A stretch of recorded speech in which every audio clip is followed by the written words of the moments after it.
만약 누누 감독이 이런 방식을 활용한다면 현재 토트넘이 보유하고 있는 자원들의 장단점을 꽤 잘 이끌어낼 수 있으리라 생각됩니다. 지난번 영상에선 워낙 아무런 내용을 다뤘었는데 이번에는 희망적인 내용을 담을 수 있어서 다행이에요.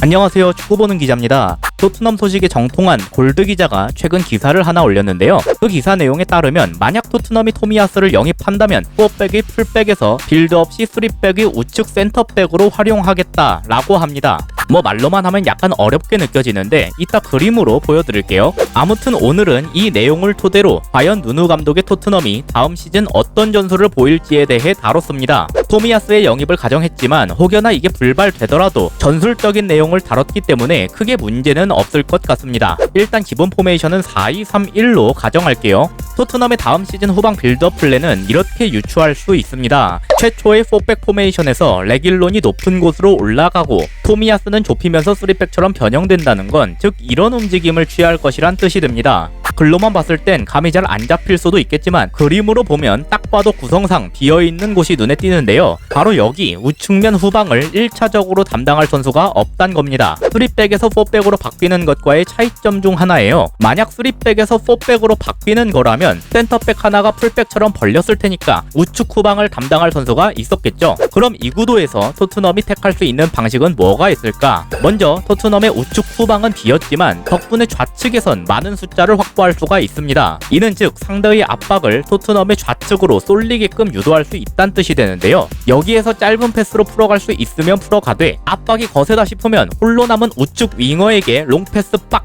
그런 식의 컨셉을 기대할 수가 있죠. 다만 이 방식이 잘 통하려면 두 가지 조건이 필요합니다. 방향 전환을 정확하게 할 수 있는 선수가 좌측 후방에 있어야 한다는 것과 우측에서 이걸 받아서 득점을 노릴 수 있을 만큼 뛰어난 윙어가 필요하다는 겁니다. 방식은 달랐지만 리버풀이 비슷한 컨셉을 보인 적이 있었는데요. 압박이 강하기로 소문난 라이프치히전에서의 모습입니다. 리버풀은 좌측 센터백에 핸더슨을 뒀는데요. 여기에서 우측 전방에 위치한 살라에게 한 번의 롱패스를 보내 기회를 창출하는 모습을 보인 바 있습니다. 롱패스가 뛰어난 핸더슨과 팀 내 득점 1위를 달리는 살라가 있기 때문에 꽤나 효과적이었는데요. 토트넘도 이 방식을 활용할 수는 있습니다. 좌측 센터백의 토비, 우측 윙어로 손흥민을 두면 이 조건은 충족되니까요. 하지만 아마 이 방식은 쓰지 않을 가능성이 높은데요. 이 방식이 힘을 받으려면 너네가 우리 왼쪽에 압박을 가하지 않으면 여길 통해 빌드업해서 득점을 노릴 거야 라는 인식 정도는 안겨줘야 합니다. 하지만 냉정하게 토트넘에서 손흥민을 제외하고는 왼쪽 윙어이자 직접 득점원으로서 상대를 위협할 수 있을 만한 선수가 없다고 생각해요. 상대 입장에선 토트넘이 왼쪽에서 전개를 하건 말건 압박 라인을 낮추기만 해도 손흥민을 고립시켜버릴 수 있습니다. 토트넘을 상대하는 팀들 중 다수가 전력적 열세로 평가되니 대부분이 이런 스탠스를 취하겠죠. 우측 풀백의 직접적인 지원을 받지 못하는 손흥민은 가장 측면에 머무를 수밖에 없게 되는데 이렇게 되면 손흥민이 이렇다 할 활약을 보이기 힘들 가능성이 농후합니다. 지난 시즌 초반기 리뷰에서 이런 면을 짚은 바 있는데요. 무리뉴 감독도 초반기 이후에는 손흥민이 있는 지역의 풀백만큼은 적극적으로 오버래핑 시킴으로써 가급적 손흥민을 중앙에서 활약할 수 있게끔 조치했습니다. 그럼 결국 토트넘은 어떻게 나설 것이냐? 저는 토트넘이 좌측에 의도적으로 많은 숫자를 놓는 것이 아니라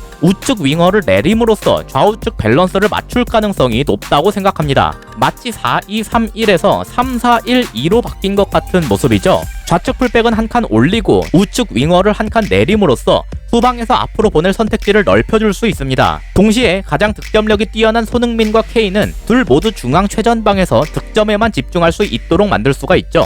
후방에서 많게는 8명까지도 빌드업에 참여할 수 있기 때문에 짧은 패스를 통해 전개하는 것에 있어서도 충분한 숫자를 확보할 수 있습니다. 볼이 어느 정도 높은 위치까지 전개된 이후에는 윙백 자리에 있는 선수들이 측면 높은 곳으로 올라가서 공격 숫자를 확보할 수도 있겠죠. 동시에 발밑이 좋고 커버 범위도 넓은 토미야스를 전진시켜서 공격에 도움을 줄 수 있는 위치까지 올린다면 금상첨화입니다. 후방 빌드업이 끝난 시점에는 다시 센터백 자리에 둘만 놓음으로써 2-3-5처럼 위치하는 식인 겁니다. 토미야스는 키는 크지만 의외로 공중볼 경합에선 약점을 드러내는데요. 따라서 최후방 3백의 위치에 상대의 롱볼에 직접 대응하게 만드는 것보단 이렇게 앞에서부터 공수 모두에 가담할 수 있도록 만드는 편이 약점을 감추는 데에 있어서도 더 좋을 거라고 생각합니다. 이 방식을 쓰기 위해 필요한 조건은 우측 윙어에 위치한 선수가 우측 윙백 자리도 소화할 수 있어야 한다는 겁니다. 직접적인 득점력보다는 넓은 활동량을 통한 공수 가담 능력이 요구되겠죠. 다행히 토트넘은 추가적인 영입 없이도 이런 게 가능한 선수들을 보유하고 있습니다. 울버햄튼에서 누누 감독과 함께한 도어티는 이런 역할에 잘 어울릴 것 같은데요. 3백의 윙백 역할에 익숙하고 이때 아주 좋은 퍼포먼스를 보여줬기 때문입니다. 그리고 어쩌면 베르바인이 꽤나 중용될 수도 있을 것 같아요. 저번 시즌에 공격적으로는 약간 아쉽지만 수비적으로는 꽤 좋은 모습을 보였기 때문입니다. 무리뉴 감독은 베르바인을 아예 윙백으로 세운 적도 있을 정도였어요. 추가적으로 어떤 선수들이 영입될지는 모르겠지만